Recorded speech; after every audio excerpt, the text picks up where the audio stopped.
electric pulses like the sky. Hi there, it's me again, Patrick Young from Diversified. I'm back in our Solutions Centre. It's a different day, and today I'm going to set up that Poly G9 Plus that I did the unboxing for last week. So we're going to set it up, get it working, and hopefully get it working with two consoles, which is kind of its party piece, as I mentioned. So without further ado, let's crack on. So I think I have everything I need here. I have the PC itself, which is an HP Elite Mini, but it's a special version that comes in the Microsoft Teams Room Core kit, or G9 Plus kit. So it's Intel vPro i7 running Windows 11. It's a fairly new chipset. It's an industrial grade PC. So we have that. I have the power supply. I have the TC10 consoles. I'm going to connect to a Poly bar. It's not one of the latest bars. It's a little baby, one of the personal bars, and I'm going to connect using an HP hub into the display and the camera. I'm going to do that because I'm setting up here at my desktop, not in a room. So this might be familiar, you know, if you're going to commission a PC before you deploy it. So the first thing I'll mention is the special ports on the back of the PC. So in the box is a diagram, and it tells you the color coding and gives you a diagram of what to connect to where. So I have an HDMI connection there in orange. I have a blue USB-C connection, I've got a red USB-C connection, and I've got a purple PoE connection. So here we go. I have my network cable that comes in the kit, which is has the color-coded ends on it. So you'll notice that rather than connecting via USB, as many Teams Room consoles do, it connects via this Cat5, which is why it needs a special port on the PC rather than the normal one. You can see it's a very long cable. Not sure the exact measurement, but I'm guessing that's 10 meters. Let's have a look. Does it say on there? Probably won't say that on there. But anyway, yes, I'm guessing that's 10 meters provided. So let's connect that to the purple port on the PC. And I'm going to connect that to the connection on the back of this. Now I've just noticed that this version of the Poly TC10 has a purple around its connector on the back there. So that's plugged in. Now you'll see we have this rather funky little foot which has two ways of connecting. Either that for a low down, low profile layout, or the other way around for a more upright layout. They also come with a wall mount. Now this is quite useful, I think, because you know, part of the point of this solution is being able to have multiple panels. You might want one on the wall, so quite often in rooms the furniture is movable, so if you move the tables around, then anything connected to a floor box underneath is, you know, maybe in the way. Whereas if you've got the panel on the wall, you can leave that plugged in permanently even when the tables move around. So I really like that as part of this solution. Yeah, so looking at the diagram on the box, it's the blue USB connector that I want to connect my camera system. So I'm actually going to use the HP dock to do that. So let's plug that into the blue one. And then of course I need the power for the PC. I'm already starting to drown in cables here. So let's do that. Turn the power on with the USB power connector. So fingers crossed, we're all set to go.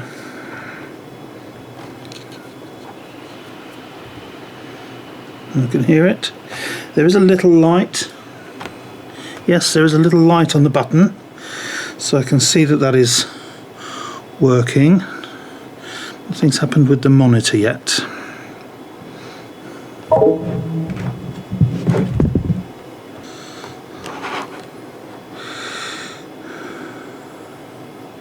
So I think what this is telling me is I will need to plug the HDMI in directly. So let's go ahead and do that rather than via a dock.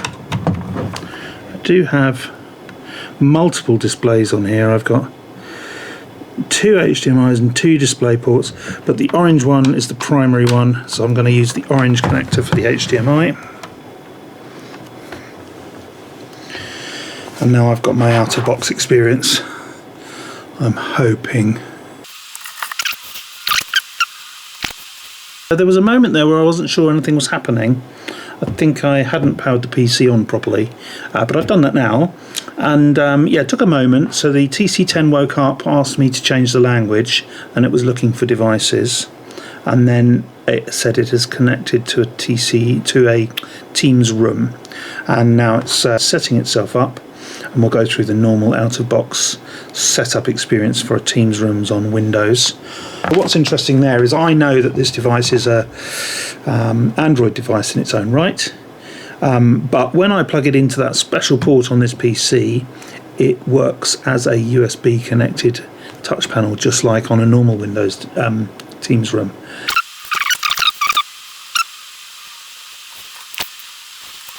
Okay, so the team logo has come back again, and it says it's checking for updates. And I have realised that I have made a mistake, and this, I won't be the first person to have done this, but I thought I was looking at the instructions and reading them properly, but I wasn't. So the special orange HDMI is the HDMI in. So I need the other HDMI for the large display. So let's do that. Should be okay doing it while it's in operation. So here's the secondary HDMI, or rather the main HDMI. There we go. So all my worry about things not happening, now it's happening. There we go. So even I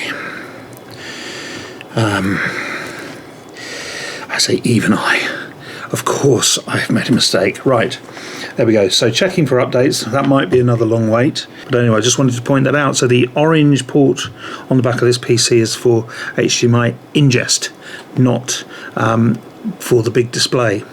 I guess that's an interesting point, because some of the other consoles on the market have HDMI ingest on the console itself.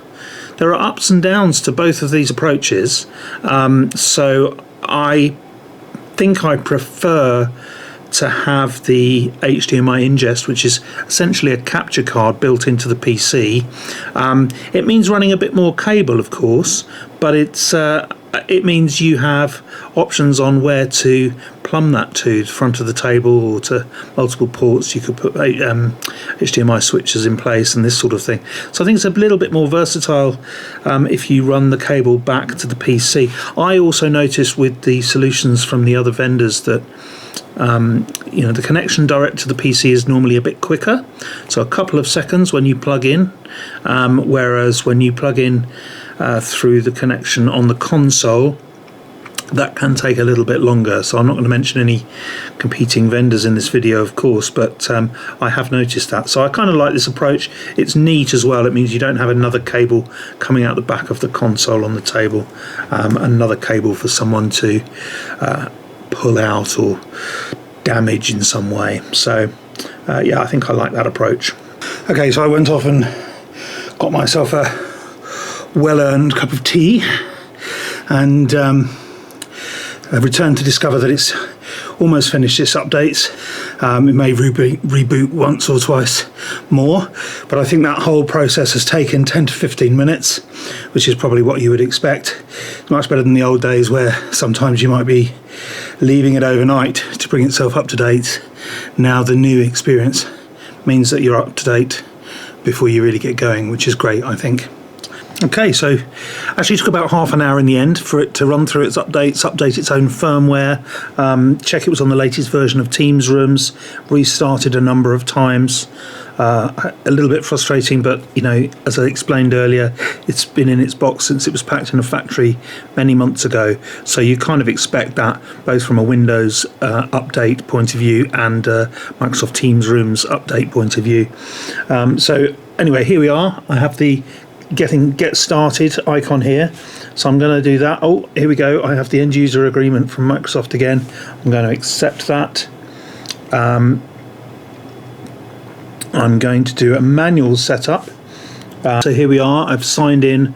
I booted the PC. We waited for it to do its updates. I did need to connect it to a network, so I used the Wi-Fi network, but in a real environment you would probably choose to use the wired network for internet connectivity. Ran itself through its updates, which all in all took about 20 to 30 minutes, I would say, all in. And then little matter of signing in with the password, and I'm up and running, so I can do a Meet Now call.